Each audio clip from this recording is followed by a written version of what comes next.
Okay, Canon, Cameron. Okay, we are back. Let me go ahead and reset the camera because we lost it here.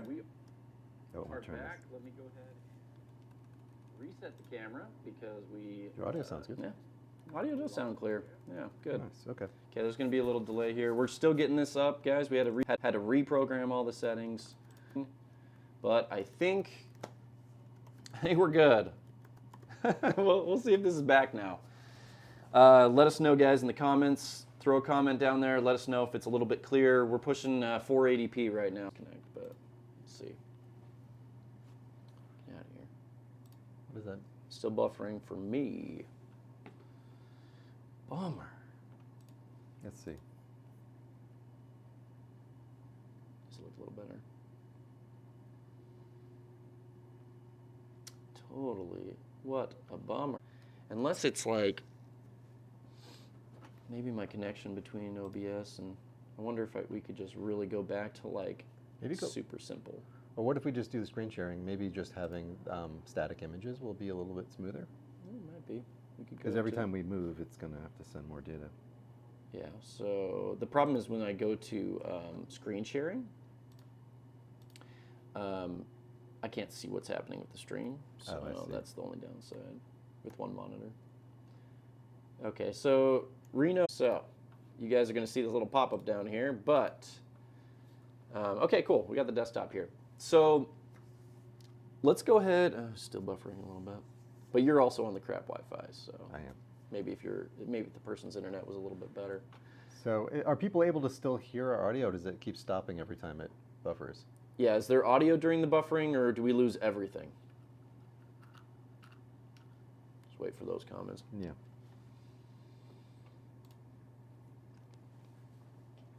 Yeah, we might just have to delay this live stream and do it virtually somehow.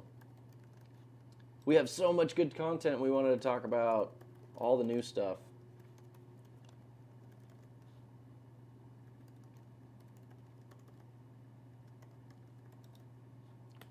Let's go back to the video. Yeah, it says stops everything with the buffer. Okay. Yeah, okay, well. Okay. Yeah, if this is going to be annoying for you all, we could try to do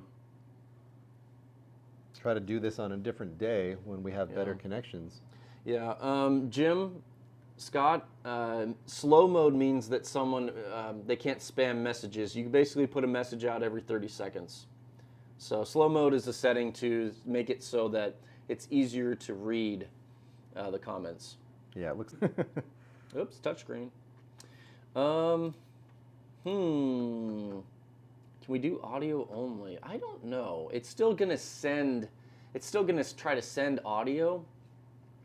You mean video? Yeah. Or sorry, yeah, it's still gonna send video. I can stop the video again one more time to a regular video. I mean, we could record something. It's just, I really like the feedback back and forth.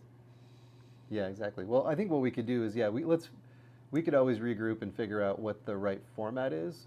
It'd be fun to do it together still, even if we're not in the same room. So yeah, this was a really cool situation, like being able to be with another YouTuber that is across the country, you know, and it doesn't, being in the same room is a little bit hard when you're, live in two different states, but we can try something virtual. Need a hot, how's your internet? Is your internet better? I don't know. We can try one more thing, one last ditch effort. I have 4 bars. We'll see. We can try one more thing. We'll try one more thing if you're willing to bear with us. And I'm going to drop okay. So I'm going to stop the stream one more time, guys. Let me see. Well, I'm getting a 5 megabit 19. I might be. No, I'm not on the Wi-Fi. I'm getting a 25 megabit. Okay, cool. So we're at the 35th floor here. So we're close to the cell towers here. Stick this out the window. Okay, so maybe you don't have to stop it. Just maybe get on my hotspot. Well, yeah, okay. See if it works. Yeah. This is the password. Okay, here we go. Come on. Stay green. I mean, it's 12, 17, 21. That's only download, but. Okay, we are green. Let's see.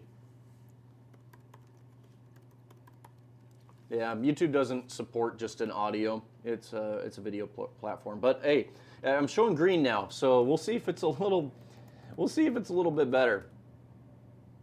All right. Okay. Showing green, guys. Give us a comment. Is it a little bit better here? I mean, these frame rates look good. It's not buffering. Cool. Okay. Did we do it? It's still green. It's still green. Sorry, we just got a disconnect message right when we said that. How fun is that? Okay. Anyway, let's go ahead and try to move forward. Okay. So, reconnecting back to where we were. Let's just jump into the content. Let's just jump right into EcoFlow. We saw some really cool new stuff from them. So what I'll do is I'm going to go ahead and share my screen. I'm going to have to drop the resolution down a little bit, but let's go ahead and swap over to that. You're going to see some weird stuff as I do this, just because the resolution needs to be dropped down a bunch here. A little bit more.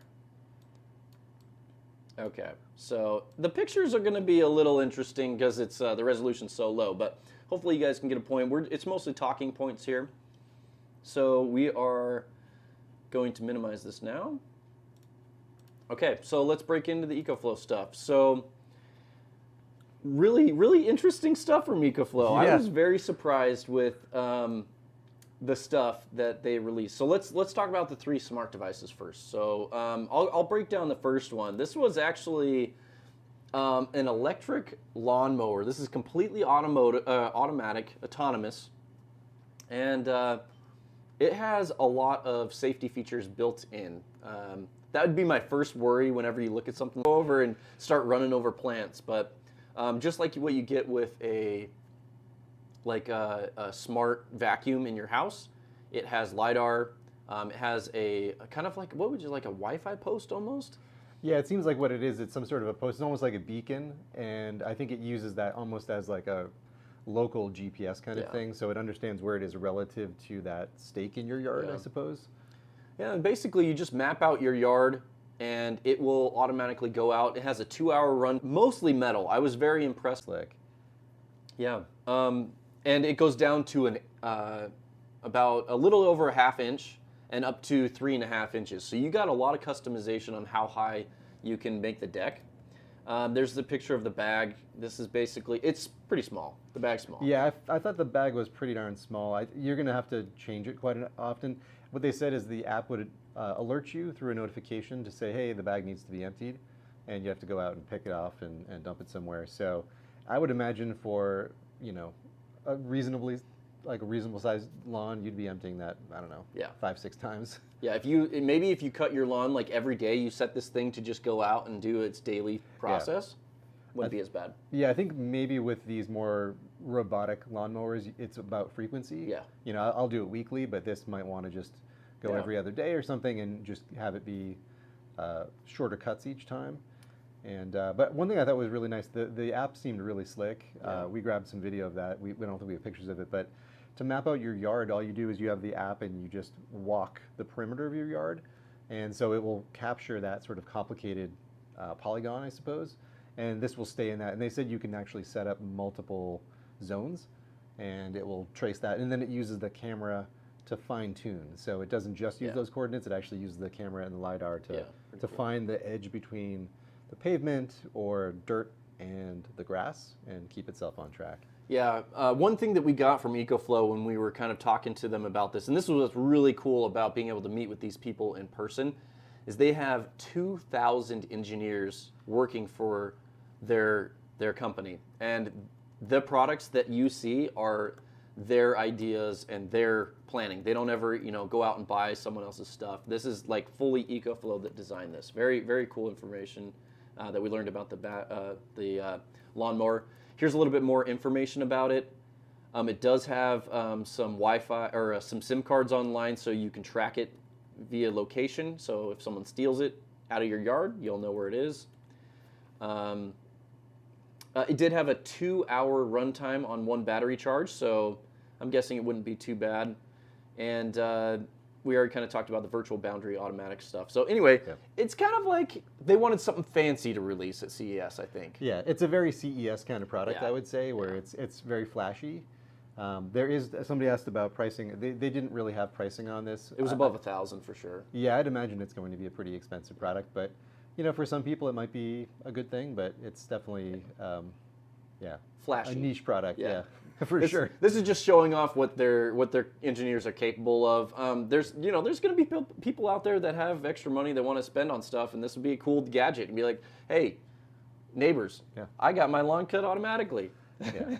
It's definitely a much better product than like the earlier ones that just felt like a Roomba. They just kind of bounce around and do random things. It cuts strips. Yeah, it cuts strips, and it just seems, much nicer. So not for everyone, but what about comments? What have we seen there? Anything else? Just asking about pricing so far. Cool. Okay. It's just hard for me to see the comments. Yeah. So cool. Cool. So that was the Blade. Do you want to break down the Wave, the AC? Sure. So we'll bring that guy up. So this is the next generation of the Wave. So previously the Wave was obviously just a portable air conditioner. So this now uses a heat pump technology. So it's both an air conditioner and a heater, which is really exciting. I think this was probably the product that we're most excited about because, heating with a battery is never efficient, right? So doing resistive heating is a ridiculous waste of battery power. So a heat pump is much more efficient, and I think they even said that the heating is more efficient than the cooling, right? By maybe 10% or something. We didn't get exact numbers, and of course you'd have to do some testing and stuff. Yeah. But anyway, very, very interesting that this is probably a first, right? Yeah, I haven't heard of a heat pump at all that you could use in a van or even in your tent, I suppose. Yeah. So if you were tenting in the wintertime or something. I know that the efficiency of heat pumps definitely drops as the temperature drops, so it's all about the differential there. And some heat pumps will have like additional resistive heat in it. So, but if you were camping in the fall or something and it was cool and you wanted a little bit more warmth in your tent, you could safely use this. Oh, safely is a really good point because there's no carbon monoxide. Right, exactly. So if you were, your other choices were to make one of those diesel heaters with all the hoses and all that stuff. With this, you could just kind of chuck it in the tent or your camper and stay warm. So, yeah, the heating part of this I think was really cool. I think it adds a lot of value to the product. It's not just an air conditioner; it's now a full season thing. Yeah, so, exactly. The other thing is it's much lighter weight than the other version. Same footprint, but they removed. I can't remember. I think they removed 8 pounds. Oh, really? Just made it a little bit more, and I can't remember exactly what the weight is, but that was one of the points. It was actually much lighter. So yeah, look at that. Only 31 pounds. So I think the other one was a bit heavier. There's also the full app control. I guess that's about the same.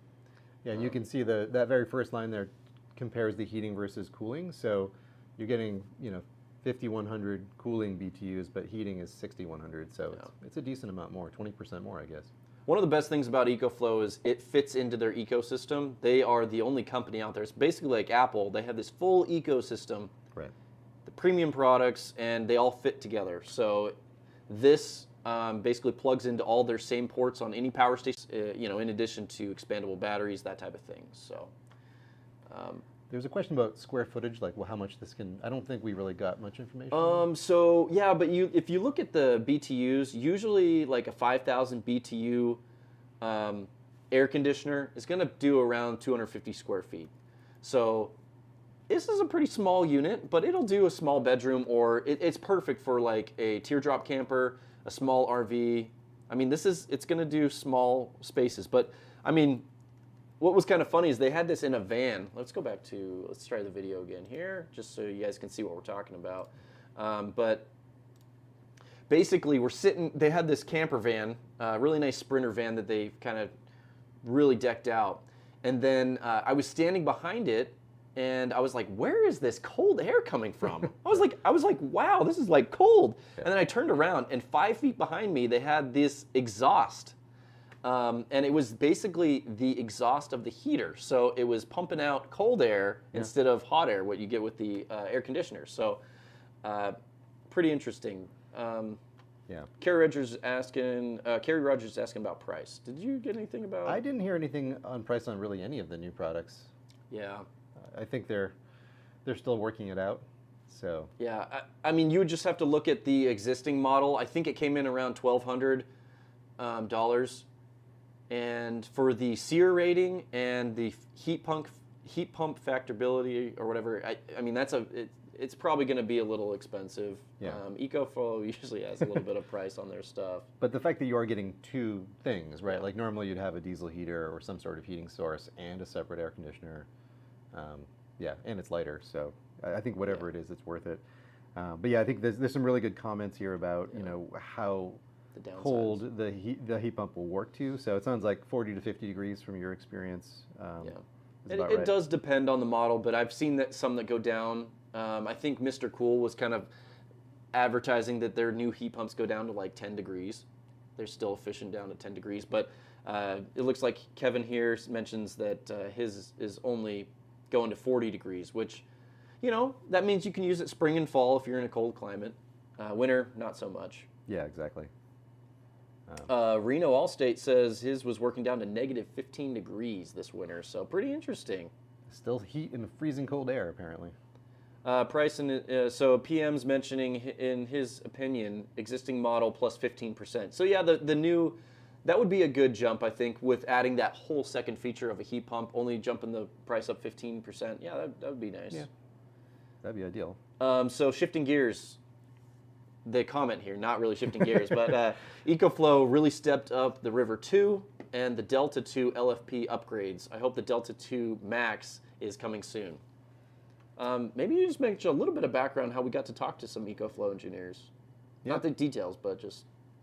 Yeah, go for it. I'll let you cover it. Yeah. So really cool, guys. We had a chance to just sit down with some of their engineers. And like I mentioned, they were telling us they have 2,000 dedicated engineers for their products. So... Yeah. The R&D going into their products is extreme. Like, I don't know, like seeing all this stuff in person, like, because I only have a few EcoFlow products, and you know, Todd has a few as well, and it was really cool to be able to see all their stuff, and I was just blown away by the build quality, like just feeling, just the build quality and how sturdy these products were. But going back to the engineers, we were able to talk to them, and we gave them critical feedback, guys. We told them, you guys got to fix the fans. Like, you got to... And what Todd was telling is, in a Facebook group, they put out a firmware to fix the fan noise a little bit, and maybe some suggestions that they're actually replacing the fan model. Yeah, that's what they told us. We didn't hear which model that was in, but yeah, that they're looking at addressing it through firmware, but also in future models having different fans, something with the hardware anyway, maybe blade design or things like that. So. Their goal was 42 decibels, which is basically quieter than someone talking. So. We're kind of talking a little loud here just so our voices carry, but imagine just having 42 decibels. Like, for example, when I'm testing for my power station reviews, 36 decibels is kind of what room noise is, just flat. Yeah, it all depends on your baseline, but yeah. Yeah. But yeah, I think we gave them a lot of feedback, and they are very open, I think, to hearing that feedback. And we can't tell you some of the things they told us, but they're definitely... they're way ahead of the curve. I think what we're going to see in the next 6 to 9 months will, I think, blow everyone's minds. So, so we don't have any specific information. I know the question was asked about the Max. I think we might know some things that we can't talk about, but I mean, we all know it's the only thing in the product line that hasn't been updated to LFP. So they're clearly working on that, but we're not sure exactly when that will be happening. Yeah, very good things coming on the horizon. I would definitely keep your eyes open for what comes from EcoFlow. And did you guys see their live stream? They had a live stream, and they did announce some things in the live stream other than the 3 smart devices. They talked about a partnership with Winnebago. They weren't super clear on it. They weren't specific. I thought they would say what they were doing, but they're friends now. So yeah, they shook hands on stage. I'm guessing what they're planning to do is Winnebago, as an upgrade package, will install the power kits directly into the EcoFlow power kit directly into an RV, which compared to the stuff that you get stock and the stuff that you pay for, that would be an amazing upgrade to have the EcoFlow power system in the RV. People would, I mean, that's a really good setup. Usually those RV systems are junk, overpriced junk. Yeah. The other feedback that we gave them was the EPS mode. Yeah. We do not like the 30-second cutover, and they are working on that, and hopefully they'll have a 0 millisecond in the future. They definitely heard that feedback from our reviews, so they do listen to our reviews. Yeah, they really and do. they looked through the comments, and they did see that EPS was not fast enough. So if that's something, if the noise and EPS mode are the only things keeping you back from EcoFlow, then you're probably just not going to have any other reason to go with something else once they fix those. Yeah, exactly. I see a comment. There's a lot of comments here about hopefully that Bluetti will step up a bit based on the competition from EcoFlow. We agree. We both actually were going to be. We went to the Bluetti booth today, and we were going to be talking to the CEO. It didn't quite work out because it was a little busy, but we were both going to mention the customer service problems. We know it's a huge problem and probably the reason why people aren't buying Bluetti products. But we weren't able to communicate that to Bluetti. But we definitely, for EcoFlow, told them how good a job they were doing and that they shouldn't mess that up. That needs to be their number one priority. Yeah, Never let the customer service fall below your first priority. Like, we had multiple people. What is the best thing that you like about EcoFlow? What is something that we like to share with our viewers about? And my personal experience has been the customer support with EcoFlow is top notch. So much better than some of the other companies don't even. Someone's yelling in the hall. Luckily, the door's locked. Some other companies don't even have phone numbers that you can call. So it's really nice. Oh, and the other thing was the Smart app, that you can submit a ticket through the Smart app. Which I've used a few times, and they were talking about even making that even more real time, like maybe you could chat with them. Yeah, like instant chat, which would be really cool. It's like if you just had a question about your product in the EcoFlow app, you could submit just a chat request, and you could have someone get back to you about, hey, what's the max solar input, or something like that. Yeah, because a lot of times when you contact support, it's not because it's broken, it's because you have questions, right? You don't know how something works or what the right solar panels are, or how to wire things. So it'd be nice to have something that you could just call up a chat and get that answer right away. So that's basically everything we want to talk about EcoFlow. Let's go ahead and jump into the we want to cover the fridge. Oh, wow, I forgot the fridge. Sorry, guys. The Too many fridge, announcements. so let's jump back into desktop sharing. Come in here, minimize this down. Okay, so we are going to jump into the Glacier. This is what this is called, is the Glacier. So you guys know me, I'm super familiar. I've tested like 20 fridges on my channel. So far, I've really liked IceCo fridges and Set Power fridges. Those are kind of like, you got really good features in those. There's a lot of companies that make fridges, Bouge RV. Obviously, you can go up to Dometic, you can go to Engel, you can go to ARB. You spend a lot of money for those, but they have the guaranteed performance. Yeah. EcoFlow has come out with the Glacier. This is the Glacier. We didn't really get a size amount on this. Yeah, I don't think we heard. Our guess is it's around probably 40, 45 liters or so. Yeah, that felt like it. Yeah, I mean, it's a little bit bigger. It's like square, and it's got the wheels on the back. You can see here in the picture, these two wheels are removable. So don't worry, they look a little weird when they're on there, but I will tell you, moving this thing around is a lot easier when you have the wheels on there. Yeah. And they're pretty large. They're a nice rubber wheel. And you'll see it at another angle, but there is a pull-out handle that's very similar to the Delta Pro. So that's how that works. You're pulling your handle up from the other side. There we go. There you go. Okay, so this is the handle. You also got the bottle opener, which is nice feature there.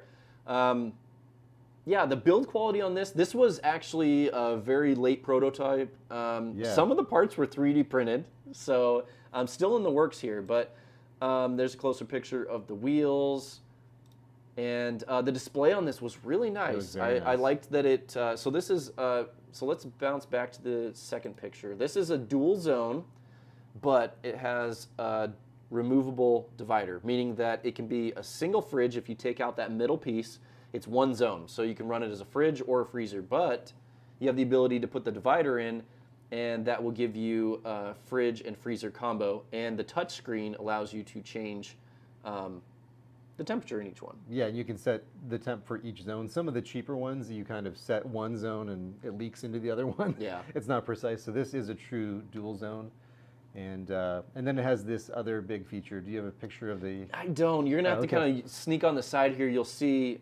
I have videos of this. I'm probably going to put out a video for you guys, but there's an ice maker on the side here. You can kind of see it. There's a little button you push, and this pops open, and there are 18 or 12, 16, some number like that of ice cubes in there. Well, it depends. So on the app, there's, well, on the screen here, the touch screen here, there's a button that you can press, and you can choose whether you want small or big ice, I think. Okay. There's a size thing. It makes little tubular ice cubes. Yeah, with the hole in the middle. Yeah, and I forget the numbers offhand, but it was very fast. It was like it would 12 do minutes. Yeah, 12 minutes to do a tray of ice, which is pretty amazing. So this uses the space in a typical fridge where just above the compressor where you have like the lightly refrigerated area. Yeah. And I would say, I own an IceCo, I own a JP40, and I also have a Dometic. I have the dual zone 75 liter. Big fridge. Big fridge. And the build quality in the Dometic is really amazing, and I would say this feels more premium than my Dometic. Everything just feels really beefy. Yeah. And just like, I like this new design that they're going for too. It's a little more sophisticated and squared off, and the build quality seems amazing. I'm guessing this will again be a pretty premium product. I think it's going to be right around, my guess would be 800 to 1100. They didn't have a final part. This is still early stage. But I think they said Panasonic compressor. Yeah, it's a Panasonic compressor. Don't quote us on that one. That was just something that we thought we heard. But yeah, let's see if there. I think I got some. Oh yes, we didn't even mention this. The battery. Oh, right. Yeah, so it has a small. It was a 300 watt-hour battery. Yes, 300 watt-hour internal battery. Yep, and it also has a USB Type-C, which can be 100 used as a power bank. But I wonder, did you ask if it was bidirectional? I didn't confirm if it was bidirectional. Yeah, so it's at very least a power bank, and this one we confirmed was NMC chemistry. Yes, right? it is NMC chemistry. They did clarify that just for the space requirement, they really needed. You couldn't put LFP in here. So you guys know my experience with NMC fridge batteries. So obviously this is going to be way higher quality control. I bet you'd never have an issue with that, but that just means you're going to get the rated cycles of their equipment. So it's either 500 to 800 cycles, and that's if you ever let this run down. I can't remember if you can run it without the battery, or if you have a power source coming in, it's just going to keep the battery at 100% and it'll pass power through. I would assume it would do that. That would actually be really nice. And if that ran out, this is kind of the backup, right? Because I'm always paranoid on a road trip that something will happen, the DC will turn off on my power bank or it'll run out, and then things go south really quickly. But with this, if that would kick in with the internal battery and kind of keep it going for another 6 hours or whatever, that would be really nice. But I don't think we got that detail. Yeah, so you can see right here, 100 watt output on the USB-C, and it's a 298 watt hour battery, and it's 21 volts. So that's like a 6S configuration, I believe. I can't remember my 3.7 nominal times whatever, but so we would go ahead and, there's one more, I think. So yeah, there you go. 18 ice cubes every 12 minutes. Good for mixed drinks. And yeah, way cool. I just think that's cool. Like, it's flashy. You own this fridge. It's going to be functional, but you'll be like, hey, also, I get ice cubes out of this. That's kind of cool. I think it's nice, and I think it fills a certain gap. I know when I was shopping for a fridge, I wanted something that was like 40 to 50 liters. I wanted dual zone, and ice would have been great because on the road, ice is really pretty clutch. Especially camping. Yeah, when you're camping, you put in your water bottles and things like that. So I don't think there's a lot of choices right now for a unit that's this capacity and relatively small, that's dual zone, and definitely not with ice. So it's kind of a higher end option, but it's an interesting niche I think it's going to occupy. So I think, I don't know what the next photo is, so I'm not going to go. Glacier. Yeah, so that's basically all the other thing was... Yeah, I might as well show the rivers. Yeah, so you guys know the review for the River 2 that I did. Little Beast 300, not as beastie as the EB3A, obviously, but they did the torture test on this guy. I was pretty happy with this guy. It doesn't have quite the usable capacity, so I kind of recommend going up to the Max. Now, Definitely. Todd did a review, kind of a combo review of the Max and the River 2. Yep. So what are your thoughts on the Max? I really like the Max. I would definitely, unless I was really tight on space, I would definitely go for the Max. Yeah, it's just more usable. You have a bigger inverter. The screen is better. It's a little hard to see from the photos, but the River 2 is really small, and the screen is just kind of tiny. It's different than all the other EcoFlow screens that you've seen. Actually, all of the new River 2s, they're a monochromatic screen. But yeah, I think I would definitely go for the Max. And now none of us have gotten our hands on the Pro, but they actually had the Pro on display. Yeah, this thing's beefy. Like it's a little bit taller than the Max. Yeah. And this would probably be kind of my ideal camping setup, just because you get that extra power, the extra inverter.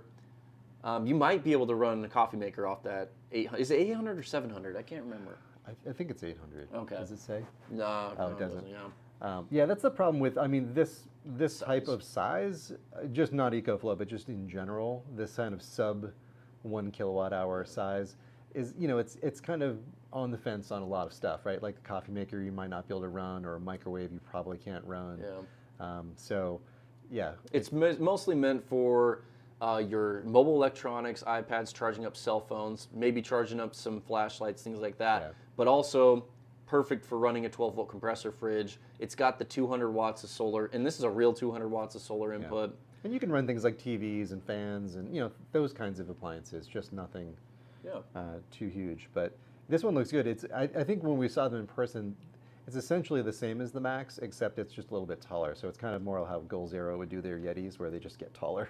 Yeah, and it's got the full 4 outlets. The Max has 2 full outlets, 2 smaller ones. So you do get full 4 outlets on it. Do you have any other comments on there? No, I don't think so. I'm just answering a couple questions here. Sweet. Yeah, that's great.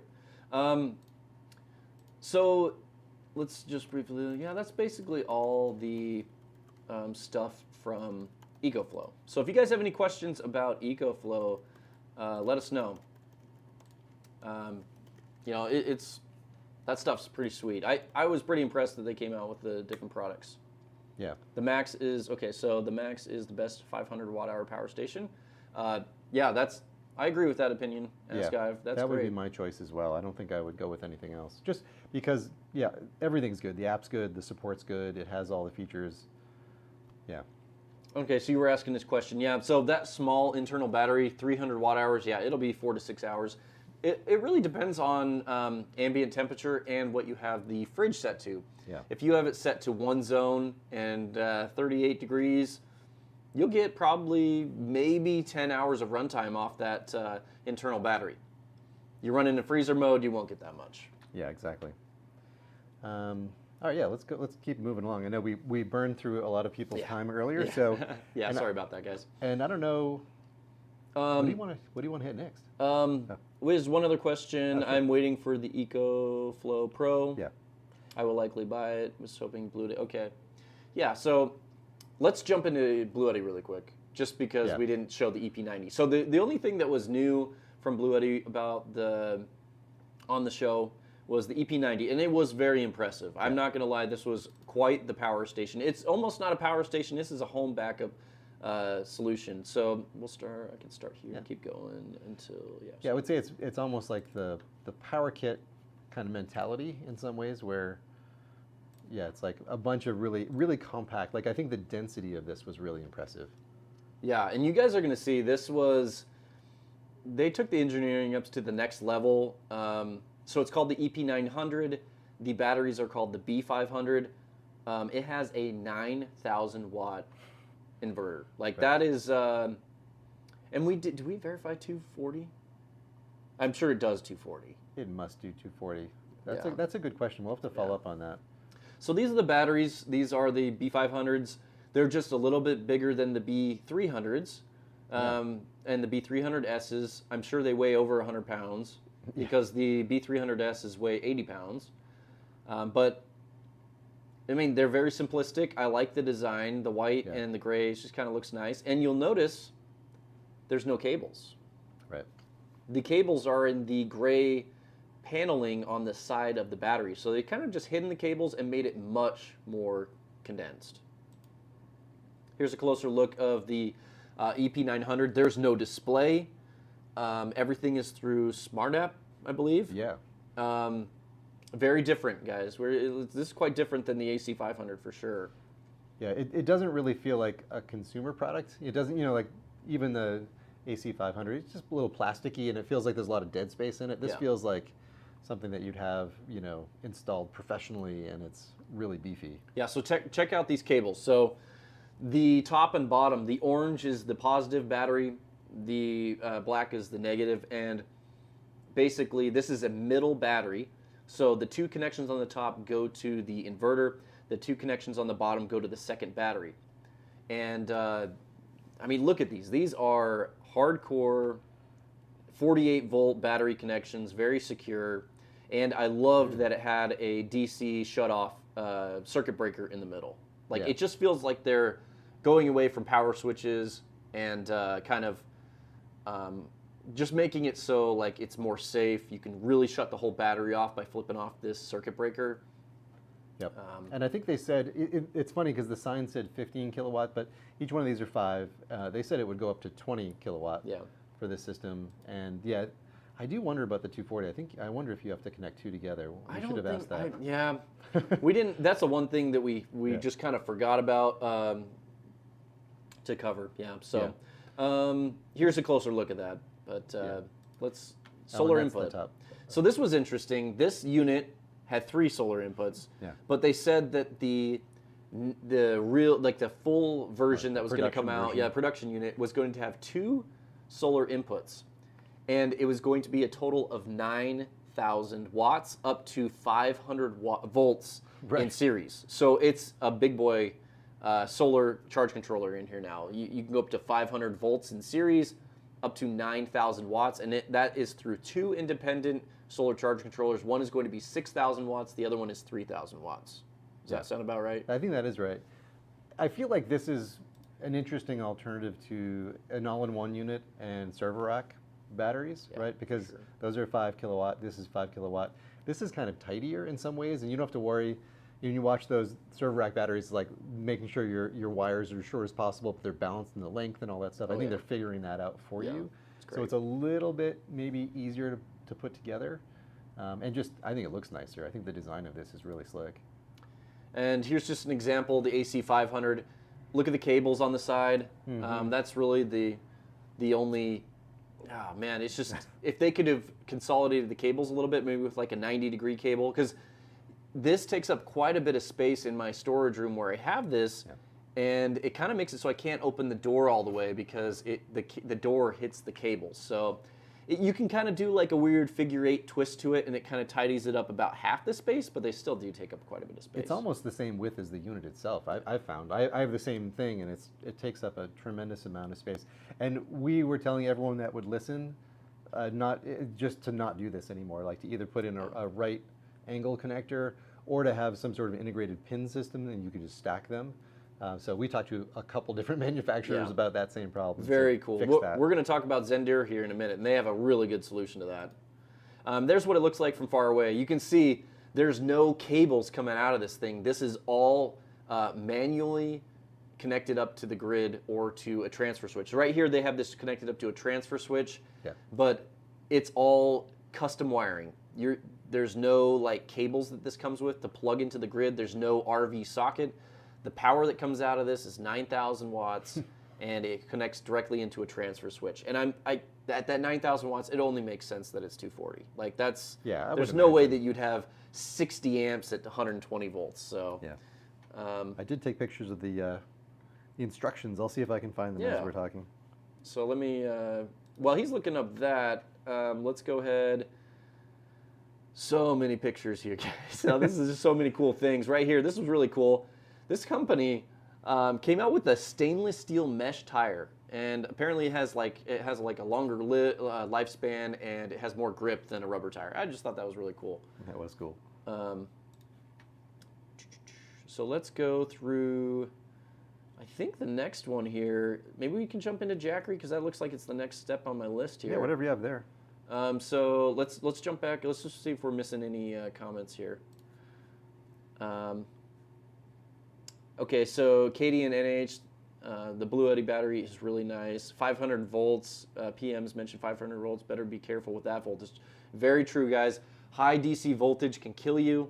Yep. You have to be very, very careful. So anytime you go over above 48 volts and you touch the terminals, you can get shocked by DC voltage. You will not get shocked by a 12-volt battery or a 24-volt battery, but 48 volts and above, you touch the terminals, it's enough voltage to jump through your body. So just be very mindful of that. What are your thoughts? So Jim Scott's asking, what are your thoughts on the Bluetti PV68 portable panel? Do you know what the 68 is? I don't know if I've I'm not ever heard of familiar with that that one. Yeah. I'm used to the PV120, but did they come out with a smaller panel, the PV68? That'd be interesting. Yeah, I'm not sure. I have the 200, but yeah. Yeah, so the PV120, 200, 350, 400, and I got an email about a 420. A PV420. So I don't know. Well, I'll have to why look not? into that a little bit more. Bigger is not always better, though. We were talking about a 400-watt panel is a little so big. little wonky. Yeah. I did find the picture of this instruction manual. Ooh. So, yeah, it does support 120 or 240. Cool. And the UPS is a 10 millisecond switch. 10 milliseconds, so same as the AC 500. Yeah. But so this is a big deal. One unit gives you 120 and 240. You do not have to buy 2 units, which is a big deal. So Yeah, I think that's going to be a major feature going forward, because having to buy 2 separate units with 2 separate sets of batteries and harness them together I think it's kind of a workaround instead of like a nice product. Cool. So it looks like the PV68 is a new one. So it's super small. That is probably good for, I'm guessing you'll see maybe around 50 watts out of their panel. Usually you do not get rated power out of their panels. Yeah, I'd probably guess 50 watts or so. Yeah. So Brian just asked a question. He said, did Bluetti or EcoFlow have a bigger or more impressive booth space? Which company attracted more interest? That was interesting. So EcoFlow by far had the best booth. They had, their... Comparing to Bluetti. Yeah, compared to Bluetti, they had a really cool van and they had a house set up for backup. They had all their products lined up. It was at least double the size, I would say. Yeah. Bluetti's didn't have quite as many products, and it was really, really crowded. Yeah. So it felt busier because I think it was so crowded. It was really hard to get footage because everyone was Yeah. always walking in front of your camera. And Yeah, exactly. So Yeah. definitely EcoFlow's was, I think, much better. But out of all of them, at least I'd say Jackery still had the biggest. Jackery definitely had the biggest. They had a lot. They had some really cool ideas. Let's jump. If let's see, we don't have any other comments here. So let's go ahead and jump into Jackery. I was very surprised because when you're in CES, you don't have time to look at your phone and see what's new or what if there was any live streams announcing anything. You're just wandering around. You're so busy. So we walk over to Jackery, and we see some new products. Some wacky products. Yeah. So let me go ahead and pull up the pictures for that. We're gonna go into this. Yeah, so yeah, I don't know. My opinion of Jackery is that it's kind of like the most boring company. Their products are very slow. They're still on NCM chemistries. I know they did introduce a new line, but it's very incremental, right? It's not. They're not up with EcoFlow or Bluetti's sort of feature set. So, but yeah, this is probably worth talking about first, though. Yeah. So this is just the order of my pictures. So sorry, it's gonna be a little jumbled. This is Jackery's 3000. So NCM chemistry does 1200 watts of solar. It does have a 30 amp output. Here's some specs on it. I don't know what the price is on this. I'm sure it's going to be insane. Not a good value. Yeah. So anyway, it was good to see them come out with something bigger than a 2,000 watt hour device. Sure. So that is nice that they see what people they want, something that can run a fridge for a full day. And this you can see it has this extended handle. To the left of it, there is the 1500 watts. So you get the Pro 3000, the Pro 1500. To the right of it, you have the Pro 2000 and the Pro 1000. So this is their Pro lineup. They still use the proprietary solar connection. It is an 80-20 DC connection, so it's a little bit bigger than a 7909. The center pole is bigger. So that's the difference there. I did ask them if they have plans to come out with any adapters, and they said, what adapters? So they want you basically, they want you to buy their proprietary adapter, their proprietary solar panels. I did mention to one of the reps there, I said, if you have a solar adapter that's 80-20 to MC4, a lot more people are going to be interested in buying these power stations so that they can use their own solar panels. Yeah, their solar connectors are pretty janky. Yeah, the little connector boxes, they're kind of just plastic. And can you connect anything in series? It's always parallel. Yeah, it's right? always parallel. Yeah. This thing was pretty interesting. I actually, Todd actually saw this before I did, and I was like, what the heck is that thing? Yeah, there was a whole corner here where they had these futuristic products. So you have to think of these more as like product concepts.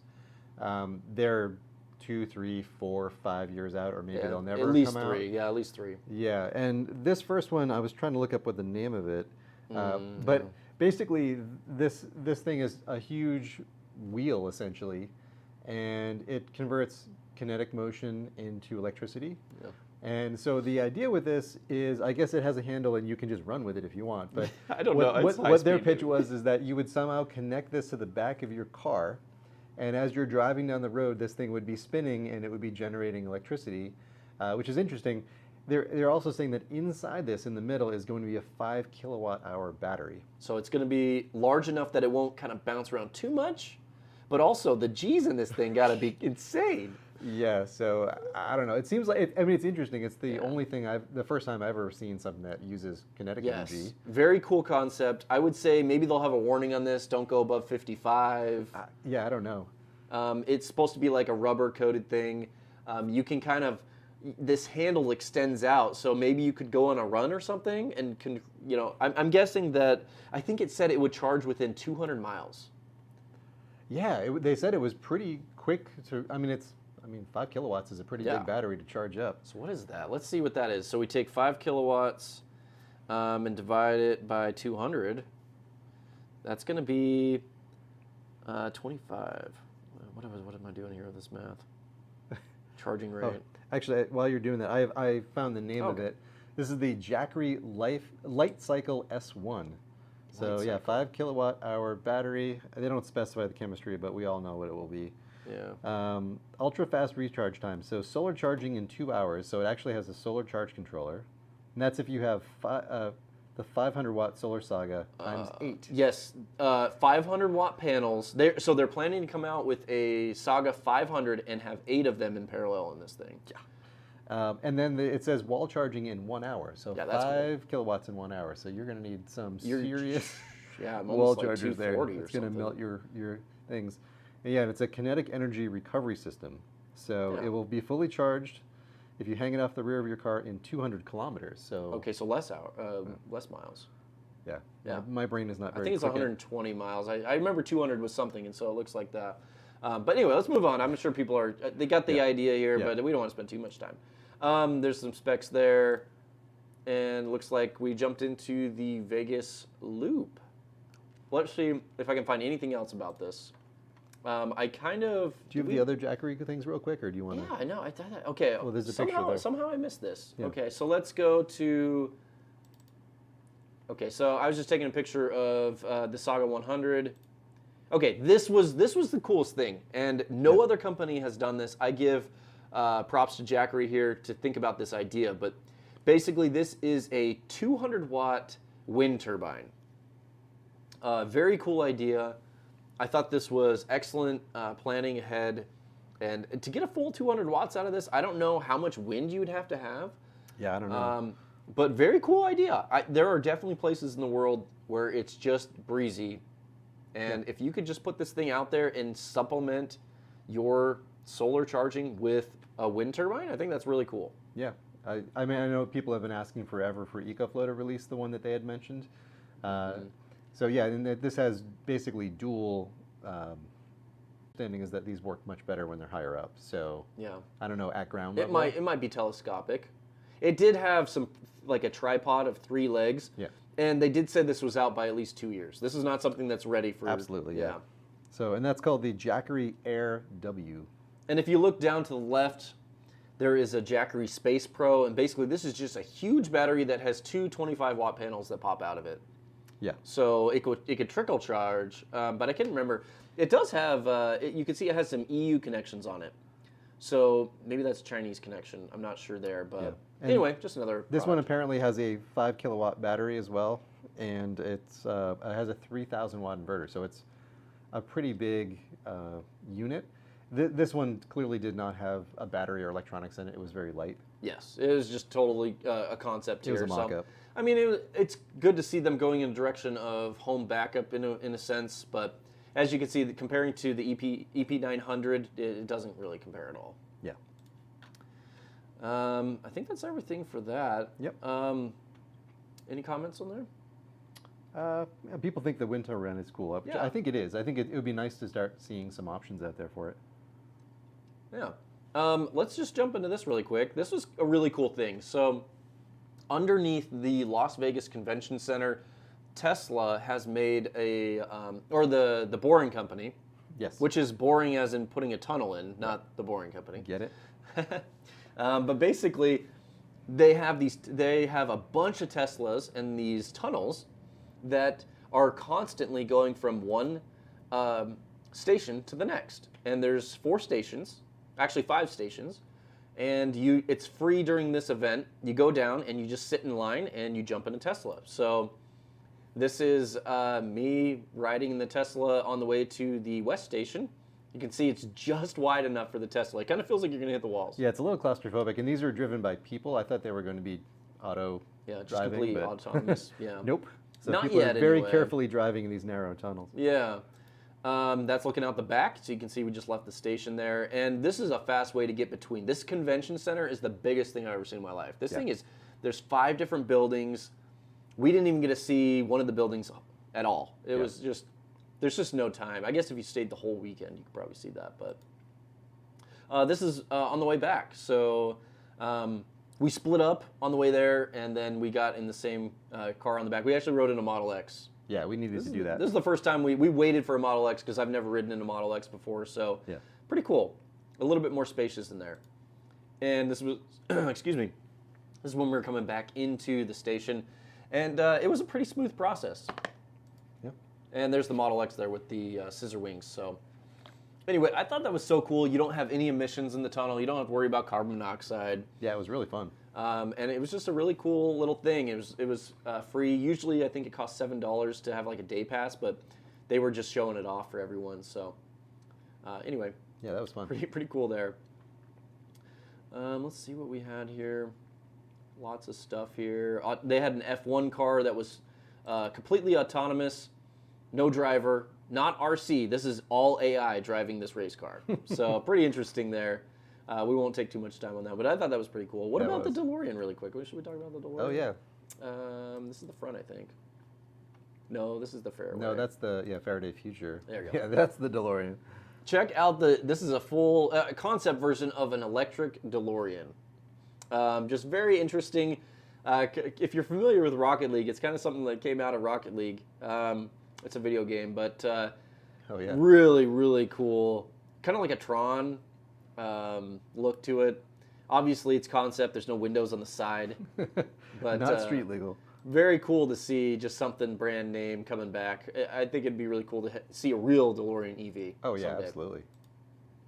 Oh, this was, there were a lot of, so there's, at CES, there's just so many different things, and this was a hydrofoil boat. So the key to a hydrofoil is if you can get off the surface of the water, you can reduce the energy use by 80%. So as the boat speeds up, it can float on these hydrofoils above the water, above the waves, and it uses 80% less power, so it can use electricity as its main source of power. So anyway, really cool to see some of this stuff coming out. I kind of do a little bit of history of RC stuff, so to me this is really cool to see a full scale something of hydrofoil. Oh, definitely. Should we do you want to talk about the Ugreen? That was kind of a cool one. Yeah, we can talk about Ugreen real quick. Sure. Let's see if there's any comments here. I'm not seeing a lot of questions. Let us know if this is interesting to you, if like a little bit of mix of some of the weird stuff at CES plus the solar generators is something you want to hear. Yeah. What are we showing on, does it say concurrent at all on the stream? I'm just curious 40? if we have anybody dropping off. Okay.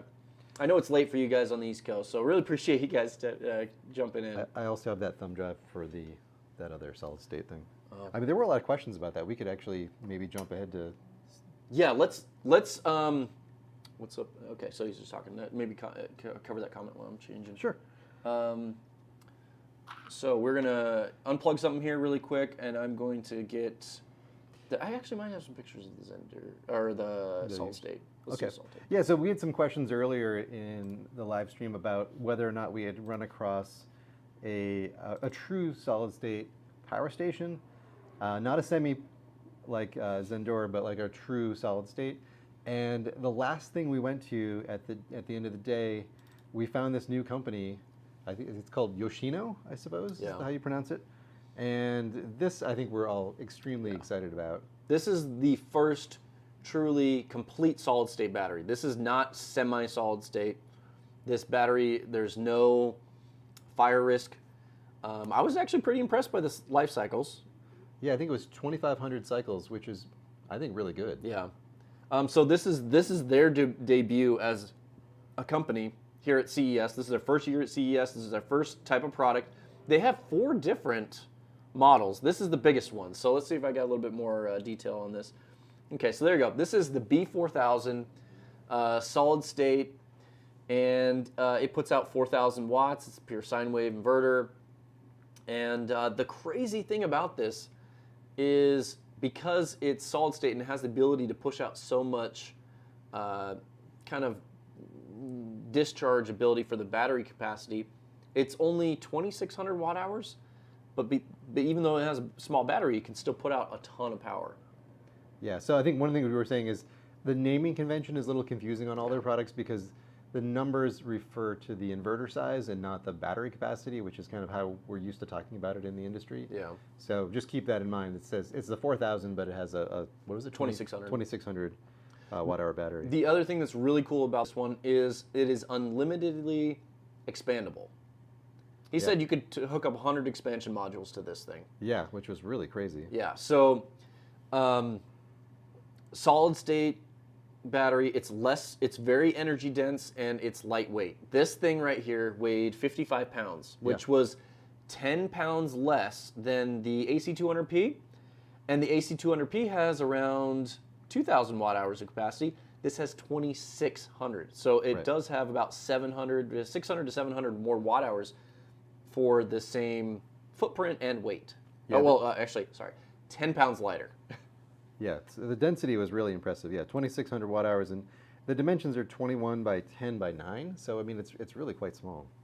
The other thing that was really beneficial to this is the fast recharging. So at being 2,600 watt hours, this will charge in about an hour, and that's only because you're limited to 1,800 watts of the wall. Right.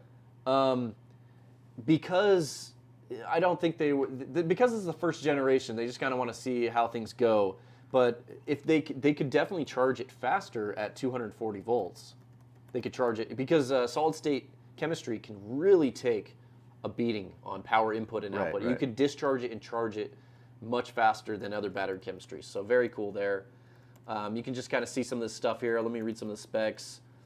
Charge 0 to 80% in just a little bit over an hour. Right.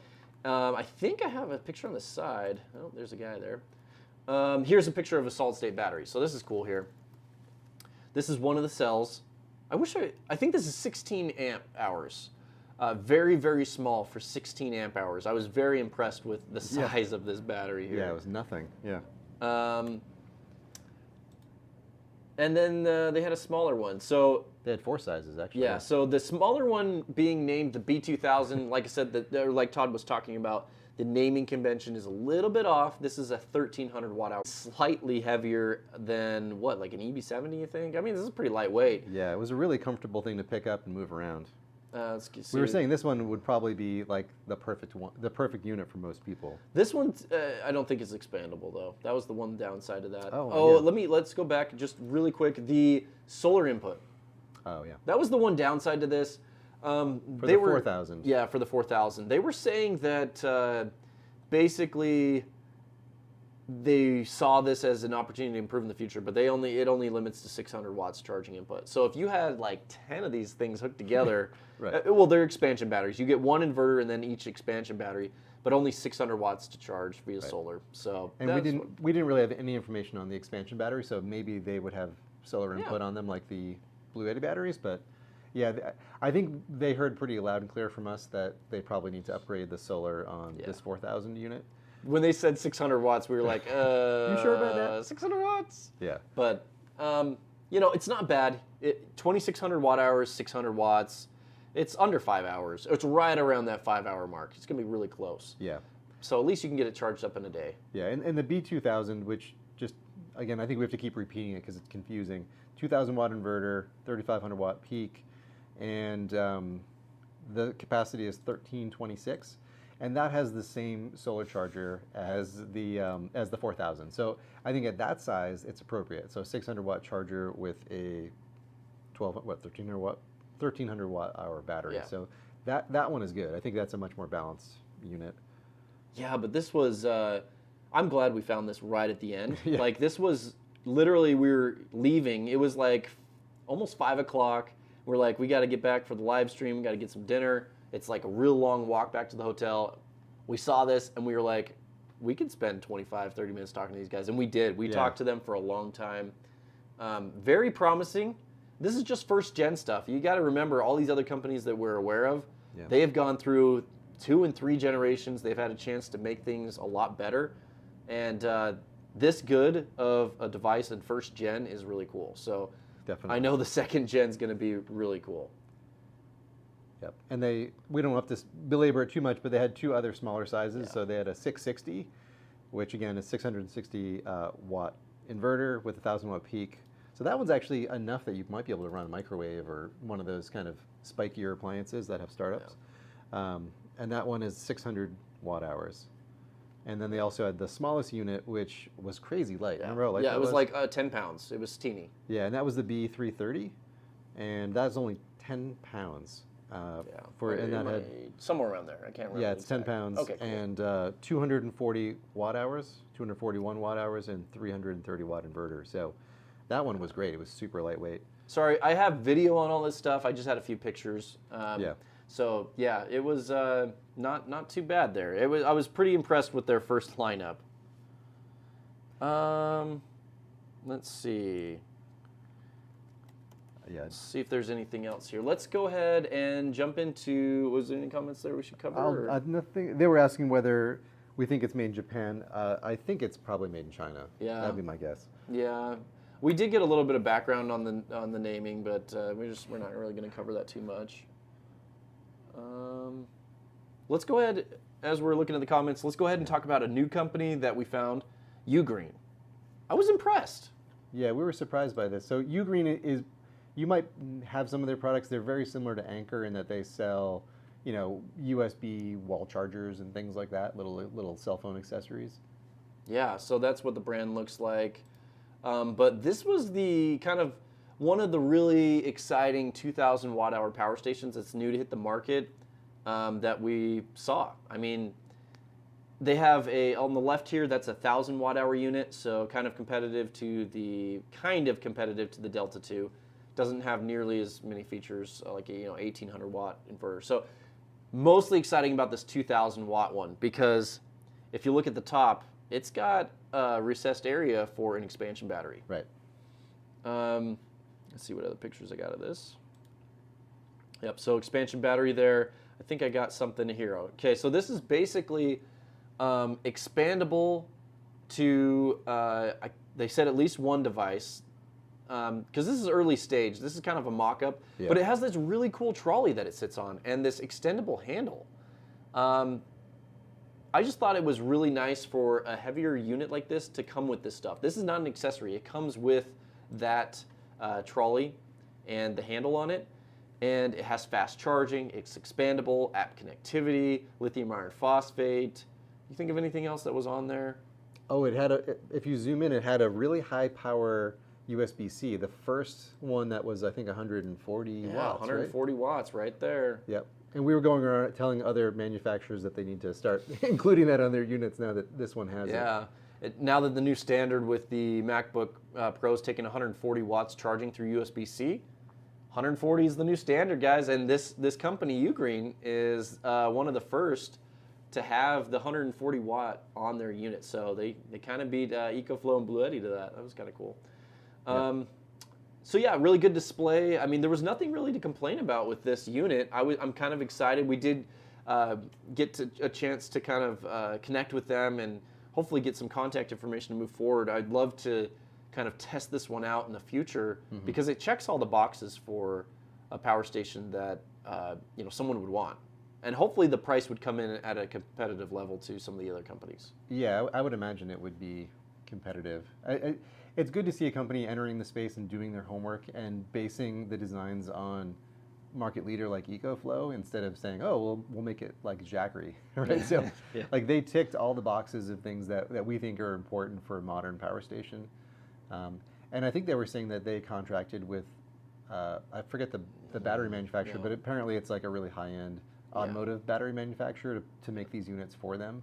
Yeah. So they're not hopefully going to have too many bugs. They'll be working with a company that's familiar with building large battery systems.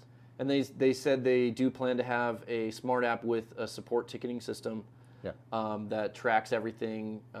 Really cool. They're planning for the support up front. So that was good.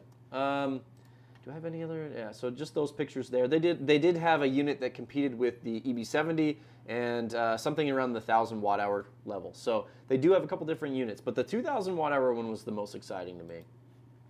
Yeah, I really think expandability is a huge feature. So it was nice to hear that they'll be at least adding one battery to that. Yeah, they really hadn't worked out the details of how the expansion was going to work, so we don't have a lot of details on that. Yeah. Let's see. Were there any other power stations that we wanted to cover? I think that was most. Oh, Zendure was the only other one. Oh we didn't talk about. I hope. Oh man, is that? Do you have on here maybe? I don't have it on there. Yesterday's stuff. I think I do. Let me. Okay, so just bear with us for a minute. So just to remind you all, Zendure, they have the Super Base V, which they just did a Kickstarter on a little while ago, and they had two versions. One is a semi-solid state, and the other one is LFP. They did both of those on the Kickstarter. Right now, they only have the semi-solid state, and that was the one there was a little bit of controversy about it because I think you remember that Will Proust did that video showing a semi-solid state bursting into flames. Zendure did provide some videos showing their batteries being hit with a bullet or things like that, and not starting on fire. So I think we're kind of at that stage where when you talk about solid state or semi-solid state, there's a lot of questions about exactly what that means for that manufacturer and what the safety will be. Yeah. So I got videos here. This is what we got videos. Oh, we'll do some videos then. Yeah, this is all I got, guys. So these are the Super Base Vs. This is just me collecting B-roll for my video. You can see you have the two units here that give you the 240. I believe one of their units is a dual unit where you can get 120 volts and 240 out, but this here you can parallel together, and I think this is just the base unit. Yeah, I think they were showing like the largest system you could build, but the thing that I thought was really great about this system is it has 120 or 240 in one unit, so you don't have to do this double setup. You could just have one unit. Yeah, I think this is mostly for capacity. Yes, so if you wanted the biggest system you could get. And the semi-solid state on this is more energy dense, and I'm trying to remember how many. Do you remember how many watt hours? 6,800 versus 45. Yeah, so that's pretty huge because there's the main unit, and then there's up to 4 expansion batteries, I believe. Yeah, so this is just kind of the screen. You have the 100-watt ports. The front here is RGB. You can change the lettering or the coloring. Let's look at the expansion batteries. One of the coolest things about the expansion batteries is the fact that they stack. And this is what we were telling everybody else at the convention. We're like, you want to go find a good solution for battery storage, go check out Zendure. They stack their batteries. They click into each other. Just really cool to see how they hook up. And their batteries do have the ability to have DC output on each one. So that's what the battery looks like on the side. Pretty hefty solar input too. I think it was 600 watts. Yeah. Each battery could have 600 watts of solar going in, and that's not with some funky third-party charger. That's just straight in. Yeah, I really think they're doing a lot of impressive things. They're doing a lot of the right things. I think Jason and I both want to be reviewing the LFP version, so that's going to take a little longer apparently. Because these are so heavy, they actually you can control them on the smart app, and they're kind of power assisted. Wherever you drag it, wherever you turn it, the motors will sense that and assist the movement. So that was kind of cool too. Let's see if we got. Let me see if I got. So this is the power output here. You can see you got a hefty charging input there at the top. That was 240 volt charging. You can see right here, this is where you plug in a car charger, I believe. Yeah. The level 2 charger. Yep. And it does have slower custom charging. So kind of like an EcoFlow where you can adjust the charging speed. You don't have to max this thing out and like kill your house bill, your power bill. But you can see the battery connection port here in the middle. I'm not sure what this one is here. Yeah, there's a lot of ports on this thing. Lots of stuff here. But they did have both here. They had, oh no, this was the semi-solid state. Yeah. So 6,500 watt hours, guys. This is huge capacity. Yeah. Maybe I have multiply that by 5, whatever that is. Yeah, so this is the connection. We really like this flat cable. It's really easily managed. Just really, the stacking design is kind of, I think this is definitely like leading technology in this area. Yeah, because it's doing the two things we're saying that are important. One is having, if you do have a cable, having it be more flexible, right? So this has a wide cable that's very flexible.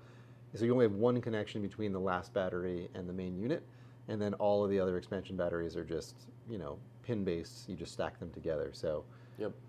This is definitely a model I think a lot of people should follow because it's just so much more usable and doesn't waste all that space. Yeah, and you don't have the giant cables coming off the side. Let's see, was there anything else about this one? I think it did have the LED lights on the front. Oh, it was just showing the RGB and it moving by itself. The dude was like kind of like running people over with this thing. just so busy, people were kind of getting in the way. Yeah, so it has, in the app apparently it has more of like a joystick remote control, so you can just drive it around, but like Jason said, the way you're probably going to do it is you're going to grab the handle and it just kind of is going to assist you whichever way you happen to drag it. Anyway, this was really cool. This was like one of the cooler things. It's the power assisted, semi-solid state being 6,500 watt hours. Can do 120, 240. Definitely, I think Kobotech did a partial review on this. It was not finished. Yeah. So we didn't get to see the actual performance on this. So really looking forward to seeing what this can really do. Yeah, that's all the stuff on that one, I think. So. Yep. Man, that's all. It's kind of most of that stuff. Do we have anything else? I think, power station wise? I think power station wise, those were all of the ones that we went to that we thought were interesting. I mean, there was a million power station manufacturers there that were, rebadged versions of the same junk you see on Amazon every day. I think we're interested in things that are as good as EcoFlow or better, or has interesting new features or new battery chemistries. So I think those were all the ones that we spotted that we thought you might be interested in seeing. I think the thing that we also mentioned to all these companies is like, it's cool that you have these huge power systems that you're coming out with, but the most affordable and the most sought after sizes are the 2,000 watt hour size and smaller, maybe like 1,000 to 2,000 watt hour, because those are affordable to a point. Sure, they're expensive, but can you imagine, 10 grand you have to put into this system? It's kind of like a premium hobby or prepper stage at that point where you're like, I'm willing to spend 10 grand on a backup. But with the 2,000 watt hour units, it's just something that's more affordable, and you can still run a lot of stuff in a power outage off the 2,000 watt hour unit, especially if they're expandable. Oh yeah, absolutely. I think it is important to realize that, I remember when I bought my first Goal Zero, right? That was a huge purchase for me. It was $1,000. It was 1 kilowatt hour, and I debated that for probably a year and a half before I pulled the trigger on it.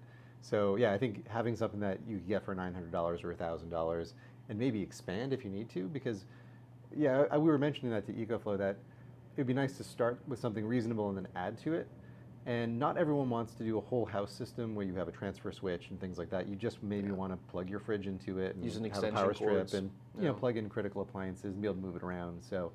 And it's odd that there's a big gap right now, like the fact that Bluetti doesn't. They had the EB120 that was kind of around that area. Yeah, but they've discontinued the 150. You can still buy it on their website, though. I don't think you can anymore. Yeah, so there's kind of a big gap there, and I actually want to see more in the 1,000 watt hour range because it's just, I think it's a good entry point, and it's big enough that you can run real things and you can run them for a long amount of time or a reasonable amount of time. Yeah, I think kind of what the Delta 2 is doing. Yeah. Larger inverter, expandable, but still really affordable. $899, $799 on sale. Yeah. Also, guys, check out Costco if you're looking to buy EcoFlow products because they put their new stuff out on Costco. So the amazing $429 deal that you used to get with the River Pro, the Delta Pro, the biggest unit, the biggest unit from EcoFlow is on Costco for $2,800. Right. It's got a $3,600 MSRP, but it's on sale for $2,800 and some dollars. Anyway, really cool. I think that partnership with Costco is really good because you get the support from EcoFlow if you need it, but you also have the return policy of Costco. They're very generous with that. Huge deal there. What are your guys' thoughts about some of these products? I just maybe spend a couple minutes right before closing the interview, or I guess the live stream. It's a little bit late on our end here, especially late for the guys on the East Coast. Yeah. But what do you guys? Anything you guys want to kind of ask about with CES? We did see some other really cool products. We saw an electric car with solar panels built into the roof. Yeah, that one was really cool. I was wondering if you had that image. Yeah, let's break. We'll just do that one really quick because that was worth talking about. I thought that was really cool. You could actually get usable miles from the solar panels on this thing. Yeah, we were earlier in the day. We were debating if we'd ever see a car with solar panels on it that would be usable. We were like, oh, maybe you could fit 200 watts on a car, and that's a drop in the barrel. But this one was really impressive. Do you remember the name of the company? Oh, it's Lightyear. Lightyear Zero, and they were saying Lightyear 2 for some reason. Oh, maybe there's on the wall or Lightyear 1. I don't know. Maybe there's different iterations. You can see on the license plates Lightyear 0, but very cool. They have super high efficient cells on the roof, hood, and windows of the car. Now, this is legal because it has cameras to see behind it as a rearview mirror. So the glass in the back is not visible, but through a camera it is. Here's a closer look at these solar cells. Pretty cool, guys. This is 1 kilowatt worth of solar panels on the top of this car. So quite a bit of power here, and you can get up to 620 miles of range between charges, and that's if you're able to get, I guess, the most sun and driving the most efficient, process here. So I'm trying to figure out, okay, right here, this is a really cool number. So basically it's telling you can drive 8,200 miles per year just by using these solar panels on the car. Yeah, that's very impressive. Like, think about how many miles you drive your car annually anyway. Most people are around 12 to 10,000 maybe. Yeah, that's all I would drive, maybe 10 to 15 at most. Yeah, especially if you're working at home. Yeah. Here's the hood. It's actually a good-looking car, too. For an electric car, it's really good. You can see all these people, they're just always in the way. You just kind of got to take the picture anyway. There's a look from the front hood. And one thing that I noticed about this is this seemed a lot closer to production than some of the other stuff we saw. Yeah, it looked pretty baked, yeah. Yeah, this is like, kind of cool. There you go. This is the distance. If you look at the bottom left, it says with peak solar charging speed, 1 kilowatt of solar panels, it can yield 49 miles of free clean range per day. So very cool. Estimate based on Las Vegas, Nevada. I didn't read that until now. So in a state with very sunny skies all year round, you can get 8,200. That's where the asterisk is at, this 8,200. So pretty cool there. There are 782 of these cells on this battery, or on this electric car. Very cool. Let's see if I have any other pictures. I think is that the last picture I took for CES? Yes, that was the last picture. That was right as we were walking out. Let's see, was this one other really cool thing we saw? This is great. Yeah, these were transformers. These were about maybe a foot to a foot and a half tall, you think? Yeah, around there.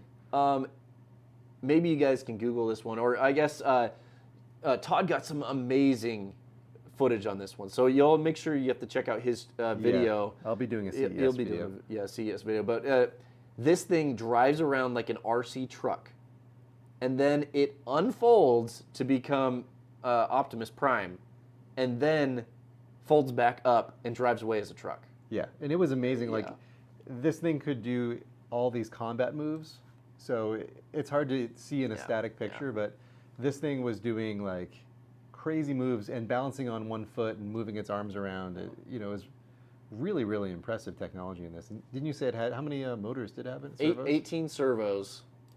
Yeah, so that was a fun thing. Yeah, that was really cool. I do have video of that as well, but Todd was up front, man. He was like right in the front. I had to push to the front. I love Transformers. Yeah, he got pretty excited about this one. It was cool. It was cool. Let's see here. Let's see if we got anything else. Oh, this was interesting. The post office electric vehicle, the hideous design. Oh my gosh, it looks like a dolphin, I think. Yeah, really. The design is very unique, but they had this there. You could see it up close. Yeah. This one here. So, was there any comments that they were mentioning? Well, I thought it was interesting because we didn't really know anything about Lightyear. So apparently the Lightyear Zero, we were looking at the Lightyear 1, I believe. Oh, okay. That one was $250K. So, Okay. you know, an affordable round town kind of car. But hopefully, you know, as their technology matures, it'll get cheaper. I would love to get a car like that. Yeah, well, eventually that will be the standard. Yeah, yeah. And solar is only going to get more efficient. It was just really cool. They had the Hummer there. One thing was really cool was Mercury jumping into motors on the boats. I thought that was really cool. They also have battery packs for your boat, so you can retrofit your boat with a motor and with the batteries. Yeah. So these were really slick.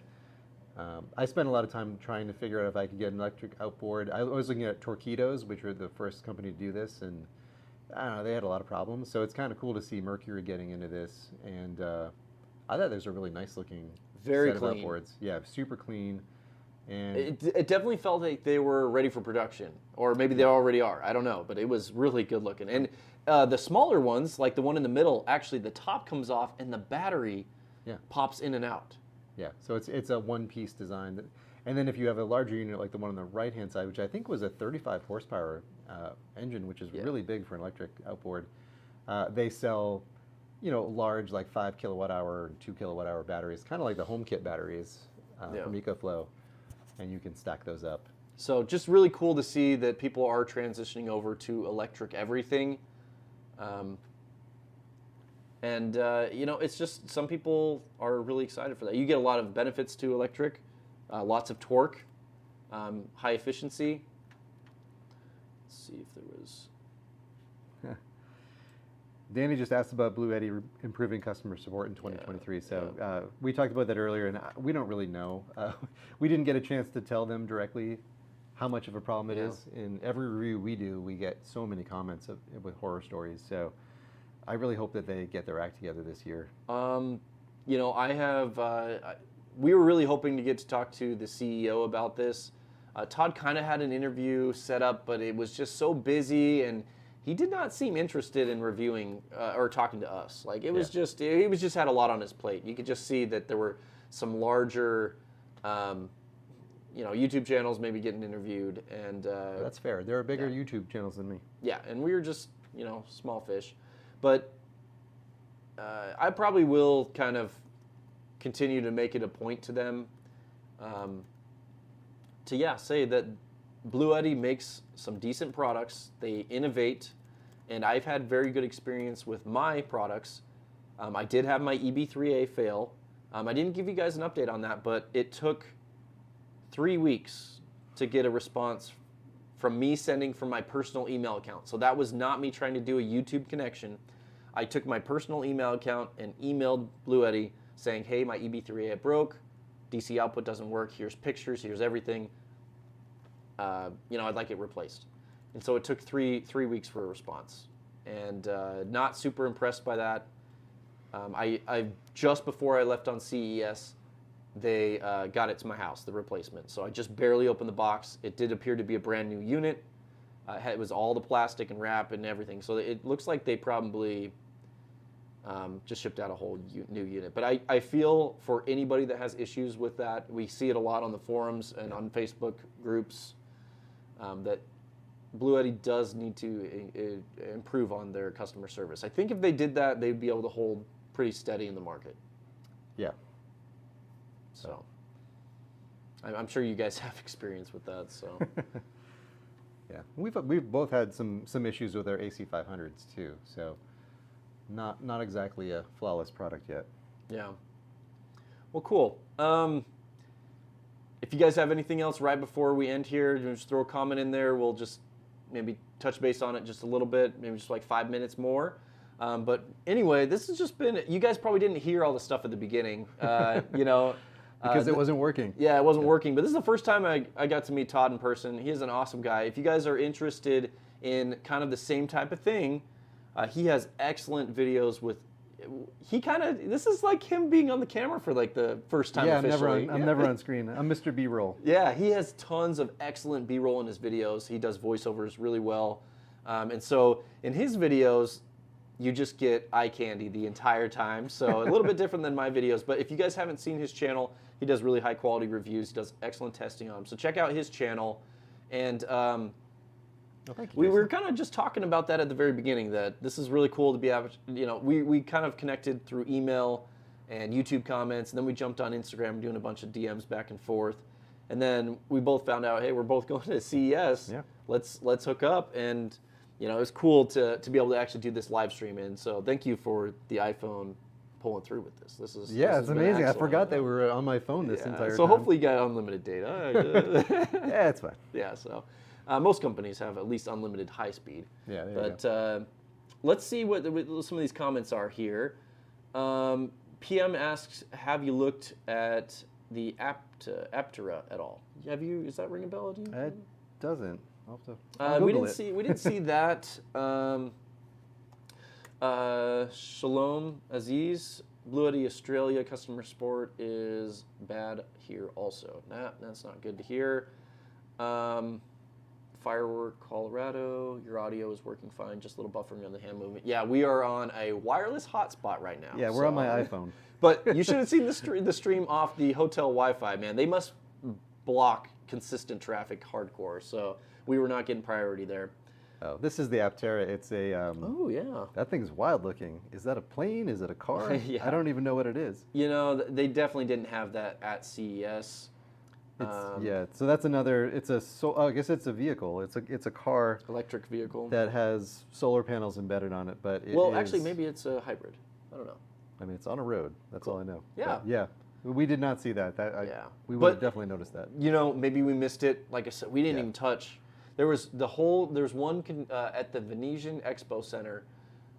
So this convention has like 5 different buildings.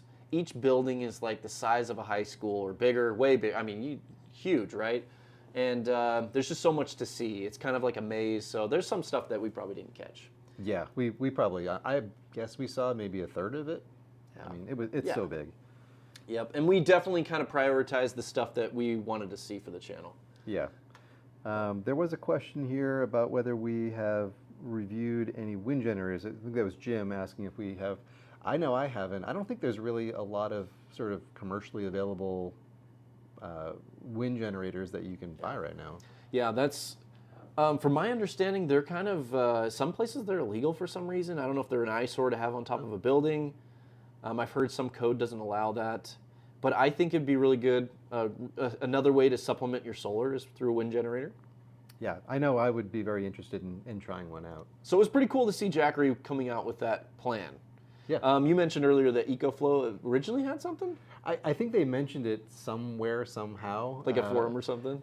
It was mentioned. I don't know if it was at CES at one point or on a Kickstarter. I think it might have been on a Kickstarter page, like something like... Oh, like an extra or something? Yeah, and then I've just heard people over the last year or two saying, so where's that wind generator? Yeah. I actually asked them about it at the show, and they said they're still working on it, but they don't have any firm, timelines on it. I think it's hard to get right.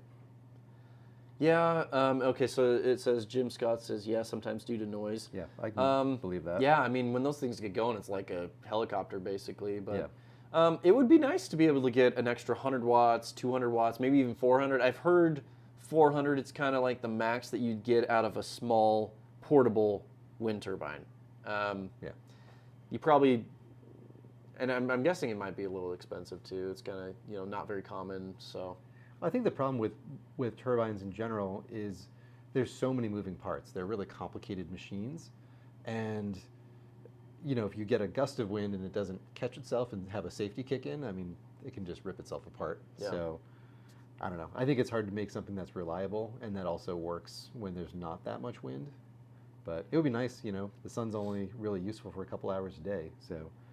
Yeah, one of the things that PM's mentioned in here is there are different types of wind generators. Yeah, you have different fan blades. You have the vertical stacks that just spin on axis. Yeah, yeah.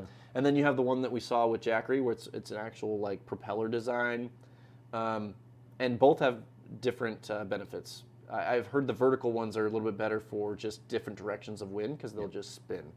The Jackery model would have to kind of spin all the way on its axis to get the most efficient, and that's usually what the tail helps with, to get it to point the right way. So, what was Kevin saying? There was a downfall here. What was he saying? Yeah, Kevin, that's a downfall. So yeah, what's the back scroll on that one? Sheesh, it was way up there. Or we just maybe didn't see the comment. Yeah, maybe it didn't come through. Interesting. But yeah, I'm very interested in anything that generates electricity. I was looking at, you know, there's a company that has a really small thing that you can throw in a stream and it will generate electricity. I think it was enough to charge a phone or something. It wasn't. You know, anytime you're sitting next to any source of kinetic energy, I think it'd be really cool to have that available. So you think of water, the kinetic one on the back of the car for Jackery, it's a cool idea. It's a cool idea. And so, you know, towing behind something, wind, solar. Waves. Yeah, waves. There's a lot of stuff that's available out there. Urban wind turbines are available here between $3,000 to $5,000. So yeah, it's a pretty hefty price, but those are probably high output. Yeah, that's definitely an investment. Jim Scott's saying, yeah, they're 300 watt around $200. You know, I've seen those cheap kits. I don't know if they really output. That's why I want it to come from a reputable company, because it's like I've seen the Alibaba or AliExpress wind turbines, and you're like, yeah, I don't know. I've watched a few YouTube reviews, and they're junk. Yeah, so. You know, could just catch on fire or put out 100 volts at random gusts. You know, you got to have a lot of protections in place so you don't destroy anything. Yeah. Efficient RVer, that's another good point too. Like, they can kill birds and things like that. So yeah, that's an issue. Yeah, thank you for the live chat versus. I don't know why it wouldn't show us all. That's lame. Oh, really? It's not like we have a ton of comments coming in here. I just swapped it, so it should be good. Oh, well, sorry if we missed your your comment in the past. Yeah. We're getting, so just so you know, I had this fully set up before this all started, and then it kind of failed, and it got rid of all my settings. So I briefly had to rush and kind of recreate it. The title's weird, the settings are weird. So anyway, if we do this in the future, it'll be a much smoother process than just running off, you know, hotel Wi-Fi. But I think we could wrap it up right here. Yeah.